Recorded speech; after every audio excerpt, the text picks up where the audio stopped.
नमस्कार मंडळी, प्रेमाची गोष्ट या मालिकेच्या आजच्या भागात आज आपण बघणार आहोत. मुक्ता अनितासोबत बोलत असते आणि म्हणत असते की श्रीखंडपुरी करायची आहे आणि तिच्यासोबत बोलणं सुरू असताना मुक्ताचं लक्ष अनिताच्या चेहऱ्याकडे जातं आणि अनिताचा चेहरा पूर्णपणे लाल पडलेला असतो, चेहऱ्यावर डाग असतात आणि सुजलेला असतो. ते बघून मुक्ता अनिताला विचारते की अनिता हे सर्व काय आहे. तेव्हा अनिता तिचा चेहरा लपवत असते आणि म्हणत असते की काही नाही ताई. मुक्ता तिचा हात पकडते आणि म्हणते की नाही अनिता, हे सगळं काय आहे.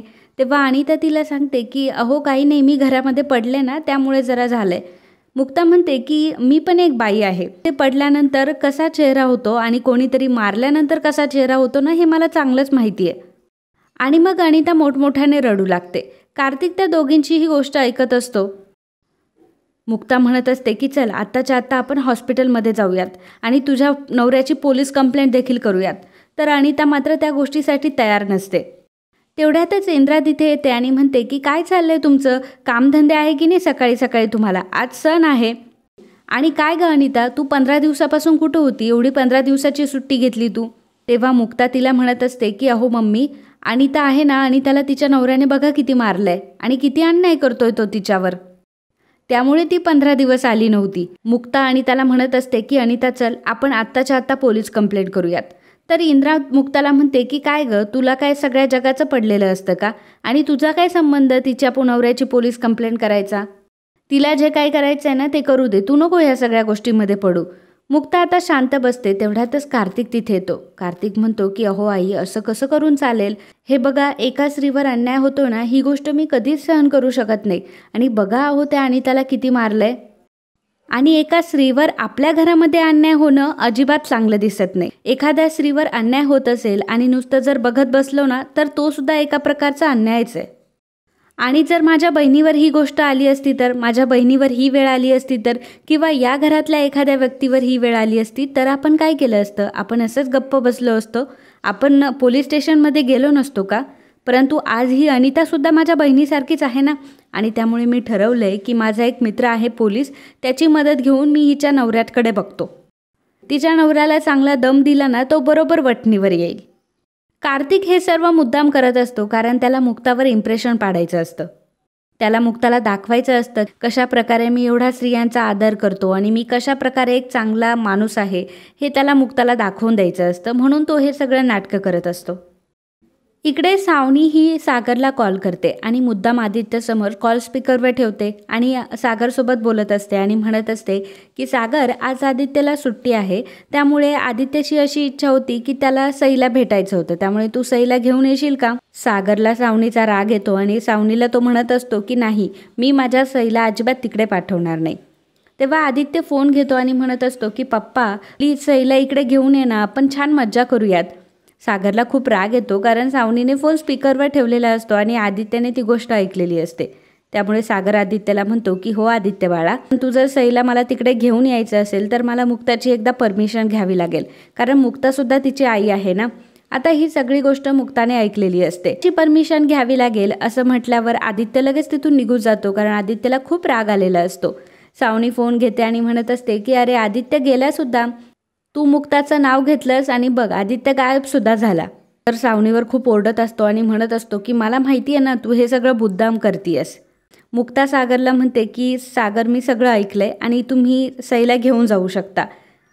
मुक्ताने सईला सावनीकडे नेण्याची पूर्ण परमिशन दिलेली असते. त्यामुळे सागर खूप खुश होतो आणि मग सागर आता सईला घेऊन सावनीच्या घरी गेलेला असतो. आदित्य सागरला खूप काही गोष्टी सांगत असतो, त्याच्या शाळेमध्ये घडलेल्या गोष्टी सांगत असतो आणि त्याने एक प्रोजेक्ट बनवलेला असतो. तो प्रोजेक्ट त्याने कसा बनवला हे सागरसोबत शेअर करत असतो.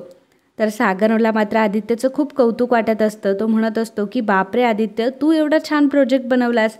आणि मनातल्या मनात तो म्हणत असतो की आज कितीतरी दिवसांनंतर आदित्य मला असं शेअर करतोय. आदित्यने मला काही गोष्टी सांगायला सुरुवात केल्या. आदित्य आणि माझा बॉन्ड हा स्ट्रॉंग होतोय आणि हे सगळं होतंय फक्त मुक्तामुळे.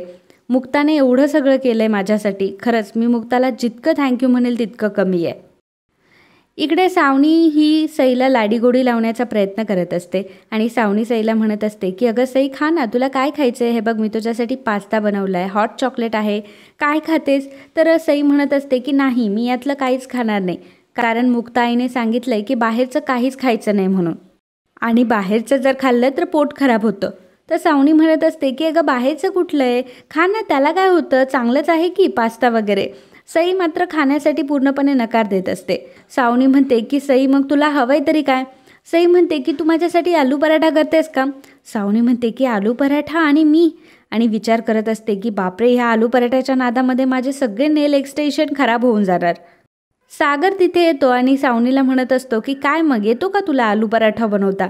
सावनी म्हणते की काय तू मला चॅलेंज करतोयस का, आणि तुला काय वाटलं मी माझ्या सईसाठी आलू पराठा बनवू शकत नाही का. असं म्हणून आता सावनी हिसक्यानेच किचनमध्ये जाते. किचनमध्ये पहिल्यांदाच पिठामध्ये जास्त पाणी ओतून सगळा घोटाळा करून ठेवते. आलू पराठे तर काय तिला करता येत नसतात, त्यामुळे आलू पराठ्यांची वाट लागण्यापेक्षा आणि आपल्या स्वयंपाकाचे कोणी धिंडवडे काढण्यापेक्षा ती स्वतः आता हॉटेलला कॉल करते. हॉटेलमधून 4 आलू पराठे ऑर्डर करत असते.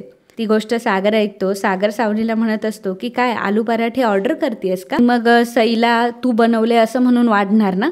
सावनी म्हणत असते की हे बघ, तू माझ्या उगाच गोष्टींमध्ये पडू नकोस, आणि तसंही मी सईसाठी एवढं सगळं बनवलंच होतं ना, परंतु सईला नाही खायचं आहे ते.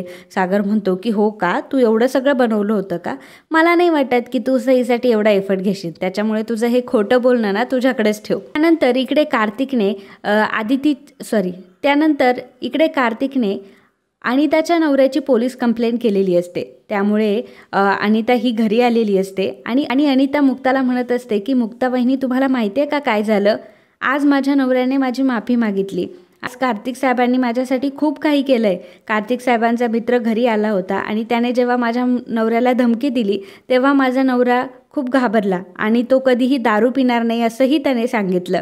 खरंच कार्तिक सरांमुळेच हे सगळं झालं. मुक्ता कार्तिकला म्हणते की कार्तिक, छान झालं की तुम्ही तिच्यासाठी एवढं केलं. कार्तिक म्हणत असतो की मग हे तर माझं कर्तव्यच होतं. कार्तिक आता इंद्राकडे जातो आणि इंद्राला म्हणत असतो की आई, मी जे केलं ते बरोबर केलं ना. इंद्रा म्हणत असते की हो जावई बापू. इंद्रासुद्धा रडायला लागते आणि म्हणत असते की मला किती चांगला जावई भेटलाय. जो माणूस बाहेरच्या बाईची एवढी इज्जत करतो तो त्याच्या बायकोची किती इज्जत करत असेल. खरंच माझी स्वाती किती नशीबवान आहे की तिला तुमच्यासारखा मुलगा मिळालाय. आता मला कसलीच चिंता नाही आहे. आई, मला प्रत्येक स्त्रीचा खूप आदर आहे. प्रत्येक स्त्रीचा मी आदर करतो, कारण माझी आईसुद्धा या सगळ्या गोष्टीतून गेली आहे.